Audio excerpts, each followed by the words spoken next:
ग्वालियर में पूर्व गृह मंत्री नरोत्तम मिश्रा ने प्रेस वार्ता के जरिए कांग्रेस के घोषणा पत्र और उनके नेताओं पर जमकर निशाना साधा।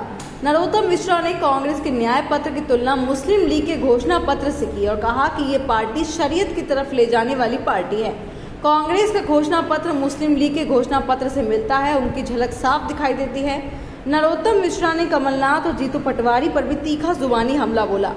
नरोत्तम मिश्रा का कहना है कि भारतीय जनता पार्टी मोदी जी की गारंटी को लेकर जनता के बीच आई है। गारंटी मोदी जी कैसा शब्द हो गया है, ये एक दूसरे के पूरक हो गए हैं।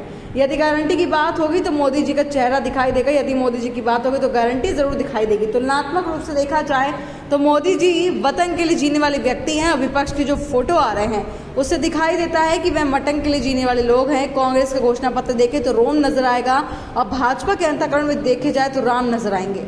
जो कहा सो करके दिखाया, जो कह रहे हैं वह भी करके दिखा देंगे। कैसी गारंटी होगी उसको लेकर कुछ कहा नहीं जा सकता। एक भी विपक्षी दल बहुमत के लिए नहीं लड़ रहा है। इधर मोदी जी ने जो कहा 370 हमारे घोषणा पत्र में था, पूरा हुआ। 35A पूरा हुआ। ट्रिपल तलाक पूरा हुआ। भगवान श्री राम को भव्य मंदिर बनाएंगे, वह भी पूरा हुआ। 4 करोड़ लोगों को प्रधानमंत्री आवास देने का विश्वास दिलाया, वह भी करके दिखाया। 3 करोड़ लोगों को विश्वास दिया, मकान बनेंगे अपने देश में, नल जल से पानी पहुंचाया, शौचालय बनाया, बहनों को लखपति बनाया।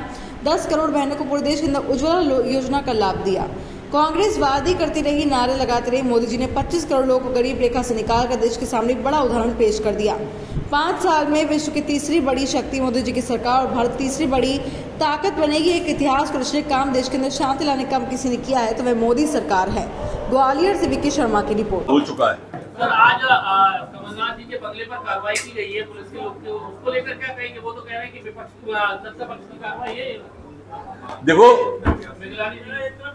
स्वाभाविक रूप से वो यही कहेंगे। अगर वो सही है तो क्या दिक्कत है?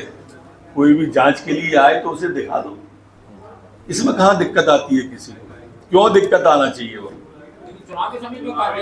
चुनाव नहीं, हमेशा ही होती रहती कार्रवाई। भाई उनके ही नेता पर तो पैसे पकड़े गए थे ना, नोट पकड़े गए थे, इसलिए कार्रवाई होगी ना। अभी पकड़े गए, छिंदवाड़ा में ही पकड़े गए, उनके पार्टी के पदाधिकारी पे पकड़े गए। शराब पकड़ी गई है तो उनके पास पकड़ी गई।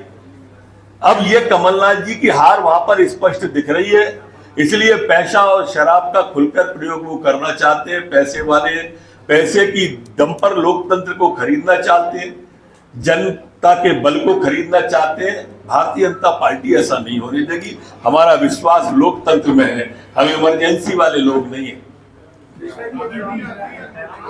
कोई भी सवाल कर सकता है। प्रवीण जी आ रहा हूँ, आपका नहीं लगेगा। बोलिए जी। देखो, उसके आने के बाद में कांग्रेस की क्या स्थिति हो गई है, इससे थोड़ा वो व्यथित से है।